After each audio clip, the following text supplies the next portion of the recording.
రేపు సీఎం రేవంత్ రెడ్డి అధ్యక్షతన రేపు రాష్ట్ర మంత్రివర్గ సమావేశం కానుంది. ఈ భేటీలో పలు కీలక అంశాలపై చర్చించి నిర్ణయం తీసుకునే అవకాశం ఉంది. కాళేశ్వరం ప్రాజెక్టుపై రాష్ట్ర విజిలెన్స్ కమిషన్ నివేదిక, జాతీయ డ్యాముల భద్రత ప్రాధికార సంస్థ ఇచ్చిన నివేదికలపై చర్చించనున్నట్లు సమాచారం. వ్యవసాయ సీజన్ ప్రారంభమవుతున్న క్రమంలో ఆదర్శ రైతులను నియమించే అంశంపై నిర్ణయం తీసుకోనున్నారు. రైతు వేదికలకు ఆదర్శ రైతులకు ఇన్ఛార్జీలుగా నియమించి భూసార పరీక్షల నిర్వహణ కిట్లు వారి ఆధీనంలో ఉంచడం, వ్యవసాయ అంశాలపై రైతులతో అవసరమైనప్పుడల్లా సమావేశాలు నిర్వహించి వారికి సూచనలు ఇచ్చే విధంగా వారిని నియమిస్తారంటున్నారు. ఆదర్శ రైతులకు గౌరవ వేతనం మాత్రం ఇవ్వడం సాధ్యం కాదని సీఎం స్పష్టం చేసినట్టు ప్రభుత్వ వర్గాల సమాచారం.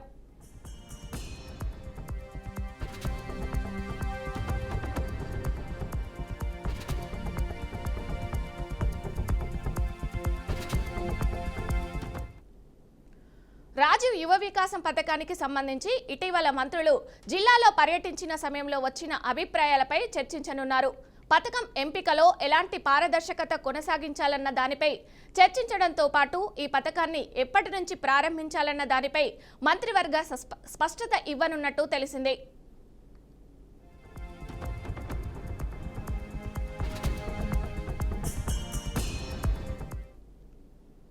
ఉద్యోగులు ఆందోళన బాటలో ఉన్న సమయంలో రెవెన్యూ శాఖ ముఖ్య కార్యదర్శి నవీన్ మిత్తాల్ నేతృత్వంలో లోకేష్ కుమార్, కృష్ణ భాస్కర్ల ఆధ్వర్యంలో ప్రభుత్వం కమిటీ గురువారం తన నివేదికను డిప్యూటీ సీఎం బట్టి విక్రమార్కకు అందించింది.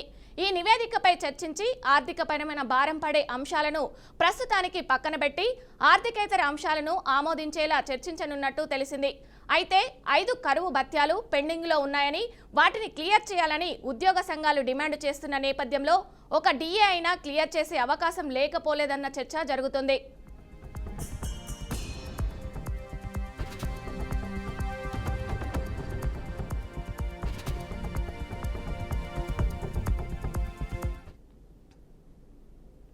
సీఎం చంద్రబాబు అధ్యక్షతన ఏపీ సచివాలయంలో కేబినెట్ భేటీ జరిగింది. ఈ సమావేశానికి డిప్యూటీ సీఎం పవన్ కళ్యాణ్ తో పాటు మంత్రులు సిఎస్ విజయానంద్, పలువురు ప్రభుత్వ సలహాదారులు హాజరయ్యారు. ఈ భేటీలో కూటమి ప్రభుత్వం ఏడాది పాలనపై, సూపర్ 6 పథకాలు, తల్లికి వందనం, మహిళలకు ఉచిత బస్సు ప్రయాణంపై చర్చించారు. రక్షణ మంచినీటి కోసం శ్రీకాకుళం జిల్లా ఉద్దానంకు 5.75 కోట్లు, కుప్పంలో 8.22 కోట్లు వయాబిలిటీ గ్యాప్ ఫండ్ విడుదలకు కేబినెట్ ఆమోదం తెలిపింది. 248 కానిస్టేబుల్ను హెడ్ కానిస్టేబుల్గా పదోన్నతి ప్రతిపాదనకు వైఎస్ఆర్ జిల్లా పేరును వైఎస్ఆర్ కడప జిల్లాగా మార్చే జీవోకు ఆమోదం తెలిపారు.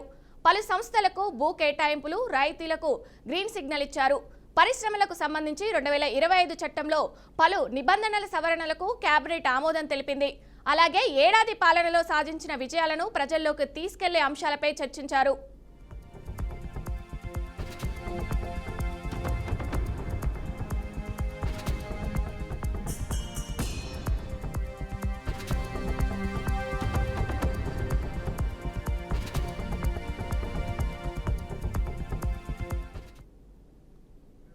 చంద్రబాబు ప్రజలను మోసం చేసి ద్రోహం చేసినందుకే నేడు వెన్నుపోటు దినంగా ప్రకటించామని మాజీ సీఎం జగన్మోహన్ రెడ్డి ట్విట్టర్లో పేర్కొన్నారు.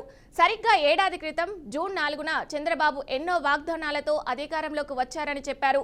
కానీ ఒక్కటి కూడా అమలు చేయలేదని చెప్పారు. బదులుగా ఆయన తనను నమ్మిన ప్రజలకే ద్రోహం చేశారని, తప్పుడు ప్రకటనలు, హామీలు ఇచ్చి అమలు చేయకుండా వెన్నుపోటు పొడిచి రాష్ట్రాన్ని నిరాశలోకి నెట్టివేశారని అభిప్రాయపడ్డారు.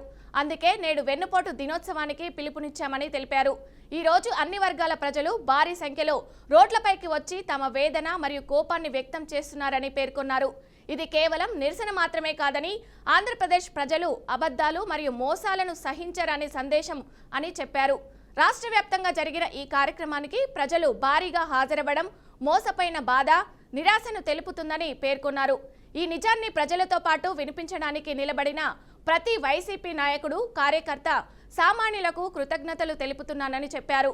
న్యాయం, గౌరవం, ప్రజల హక్కుల కోసం ఈ పోరాటం మరింత బలంగా సాగుతుందని అన్నారు.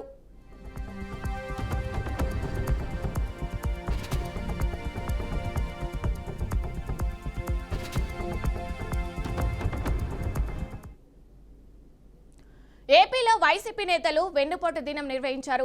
అందులో భాగంగా గుంటూరులో వైసీపీ శ్రేణులు బైక్ ర్యాలీ నిర్వహించారు. ఈ నిరసనలను పట్టాభిపురం సిఐ అడ్డుకున్నారు. ఎందుకు అడ్డుకుంటున్నారని అంబాటి ప్రశ్నించగా అంబాటి వైపు వేలు చూపిస్తూ సిఐ వెంకటేశ్వర్లు మాట్లాడారు. దీంతో అంబాటి రాంబాబు పోలీసులపై మండిపడ్డారు. నువ్వెంత అంటే నువ్వెంత అనుకునే వరకు వారి మధ్య వాగ్వాదం చోటు చేసుకుంది. ఒకరికొకరు వేలు చూపించుకుంటూ ఘర్షణకు దిగారు. ఏంటి పల్లి కొరుకుతున్నావంటూ అంబాటి ఆగ్రహం వ్యక్తం చేశారు.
చంద్రబాబు ప్రభుత్వంపై తొలి ఏడాదిలోనే ప్రజా వ్యతిరేకత వచ్చిందని, ఇవాళ అది స్పష్టంగా కనిపించిందని వైసీపీ రాష్ట్ర కోఆర్డినేటర్ సజ్జల అన్నారు. వైసీపీ చేపట్టిన వెన్నుపోటు దినం నిరసన కార్యక్రమాలు విజయవంతమయ్యాయని తెలిపారు. గతంలో చంద్రబాబుకు మామకు వెన్నుపోటు పొడిస్తే ఇప్పుడు 5 కోట్ల మందికి వెన్నుపోటు పొడిచారని సజ్జల విమర్శించారు.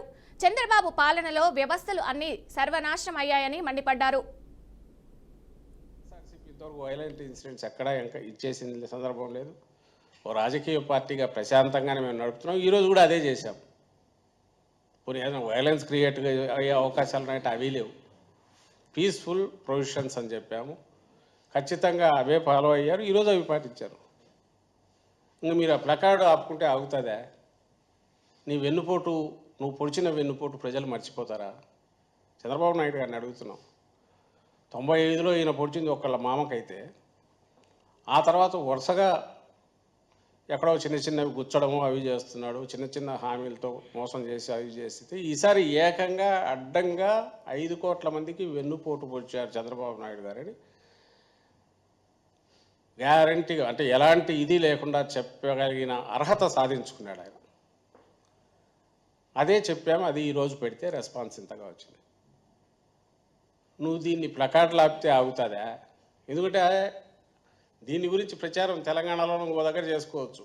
ఆయన ఐకానిక్ బ్రిడ్జిల గురించో, లేకుంటే ఆకాశ హర్మ్యాల గురించో, లేదా ఈ మధ్య ఏఐ ఎక్కువ మాట్లాడుతున్నాడు, ఆర్టిఫిషియల్ ఇంటెలిజెన్స్, దాని గురించో.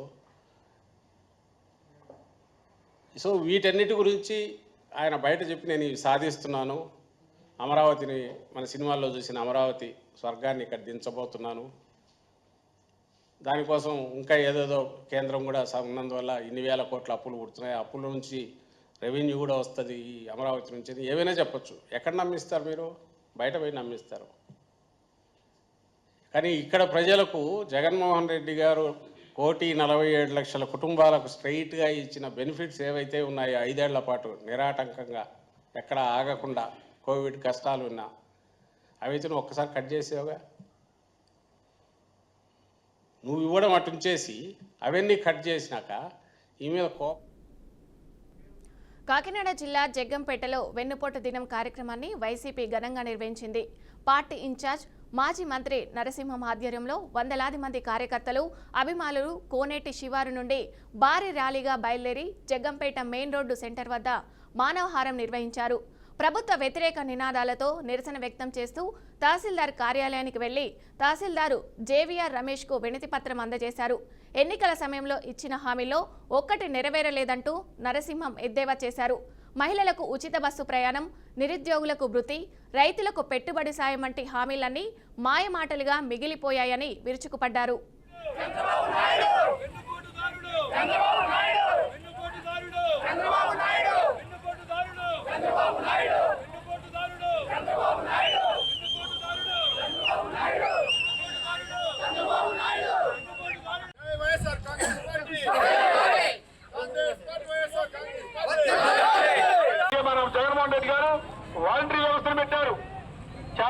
పార్టీగా ఆ వాలంటరీ వ్యవస్థ మీద వచ్చేయన్నీ రద్దు చేస్తా ఉన్నారు. కానీ రద్దు చేయబోగా ఎన్నికల ముందు ఒక వారికొక్కరు ఒక చిన్న స్థాయిలు వేశారు. మేము వచ్చినట్టు మీకు పర్మనెంట్ చేస్తాం, 10,000 రూపాయలు చేస్తా ఉన్నారు. ఈ రోజు వరకు కూడా అతిగతి లేదా వాలంటరీ వ్యవస్థకి ఇలా అనేక రకాలైన హామీలన్నీ కూడా గాలికి వదిలేశారు. మరి గోదావరిలోనో సముద్రంలోనో కృష్ణాలోనో అన్ని కూడా కల్పేశారు. అలాగే నిన్న కాక మొన్న జగన్మోహన్ రెడ్డి గారు ఈ దేశంలోనే అత్యంత ప్రతిష్టాత్మకంగా మరి బియ్యం ఇచ్చే కార్యక్రమాన్ని పెట్టారు. వాహనాలు పెట్టి నిన్న 1వ తారీఖు నుంచి ఆ వాహనాలు కూడా రద్దు చేశారు. ఈ రోజు పరిగణలు పడతా ఉన్నారు ముసలి వాళ్ళ ఆత్మారు. మరి ఆ యొక్క డీలర్ షాపులకు వెళ్ళి పరిగణలు కాసి బియ్యం లేనటువంటి పరిస్థితి ఈ రోజు. మరి ఈ రకమైనటువంటి కార్యక్రమాన్ని ఈ రోజు ఈ కూటమి ప్రభుత్వం చేస్తా ఉంది. ఈ రోజు సంవత్సరం వాళ్ళ గద్దెక్కి ఈ రోజు వరకు కూడా ఎక్కడ కూడా ఏ హామీ కూడా చేయనటువంటి పరిస్థితి. కనుక దయచేసి మరి జగ్గంపేట నియోజకవర్గాలందరూ కూడా తెలుసుకోవాలి, ఈ రోజు ఏ రకంగా గద్దెనెక్కారు వీళ్ళు, ఈ రోజు ప్రతి ఒక్కరికి కూడా ఏ రకంగా ఎన్నికల్లో నెక్కారు అన్నది ఒక్కసారి ఆలోచించుకోవాలి. ఇటువంటి స్వచ్ఛ వాగ్దానాలు అమలు కానటువంటి సాధ్యం కానటువంటి హామీలతో ఈ రోజు గద్దెనెక్కారు. అందుకే ఈ రోజు చేతులు ఎత్తేసి ఈ యొక్క రాష్ట్రాన్ని ఏ రకంగా మాకు చెయ్యాలని భయవేస్తున్నారు. మనం జగన్మోహన్ రెడ్డి గారు నిర్మల్ జిల్లా తానూరు మండలంలో విషాదం చోటు చేసుకుంది. ఓ రైతు పొలం దున్నుతుండగా పీక్ క్లీనర్ దత్తు అనే వ్యక్తి ట్రాక్టర్ రోటమేటర్లో జారపడి మృతి చెందడంతో సింగవన్ గ్రామంలో విషాద ఛాయలు అమలుకున్నాయి. స్థానికుల సమాచారం మేరకు ఘటనా స్థలానికి చేరుకున్న పోలీసులు పరిశీలించారు. ప్రమాదవశాత్తు ట్రాక్టర్ పైనుంచి రోటవేటర్పై జారి అందులో ఇరుక్కొని అక్కడికక్కడే మృతి చెందినట్టు ఏఎస్ఐ భానుప్రసాద్ తెలిపారు. మృతుడికి 2 కుమారులు 1 కుమార్తె ఉన్నట్టు వెల్లడించారు. రైతులు రాత్రి వేళల్లో ట్రాక్టర్తో పొలం పనులు చేస్తున్నప్పుడు తగిన జాగ్రత్తలు పాటించాలని ఏఎస్ఐ భానుప్రసాద్ సూచించారు.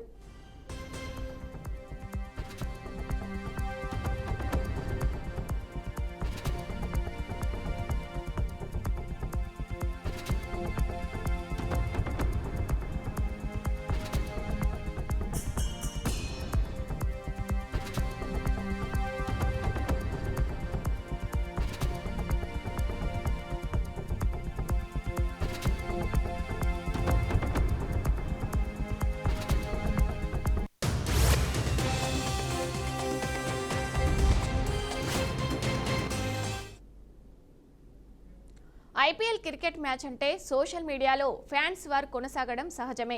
ఈ క్రమంలో వికారాబాద్ జిల్లా తాండూరుకు చెందిన ఓ యువకుడు ఫైనల్ మ్యాచ్పై వినూత్నంగా బెట్టింగు కట్టాడు.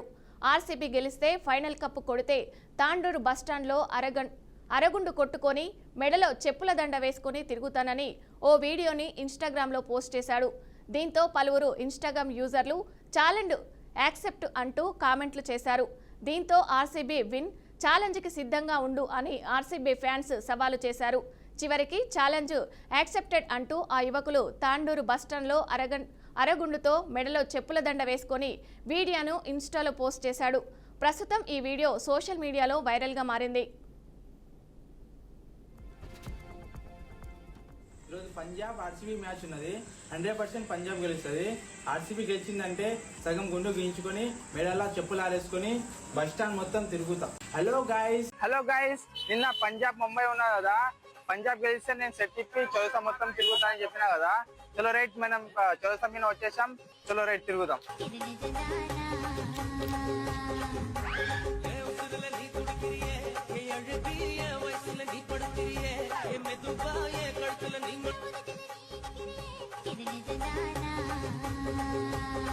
హలో గాయస్, ఈ రోజు అయితే చాలా సంతోషంగా ఉన్నా.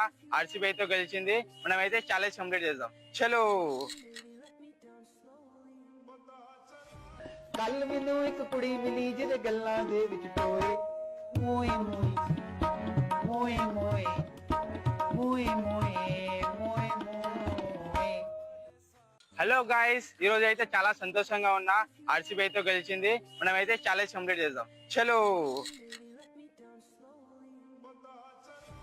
ਕੱਲ ਮੈਨੂੰ ਇੱਕ ਕੁੜੀ ਮਿਲੀ ਜਿਹਦੇ ਗੱਲਾਂ ਦੇ ਵਿੱਚ ਟੋਏ ਮੋਏ ਮੋਏ ਮੋਏ ਮੋਏ మోయే మోయే మోయే.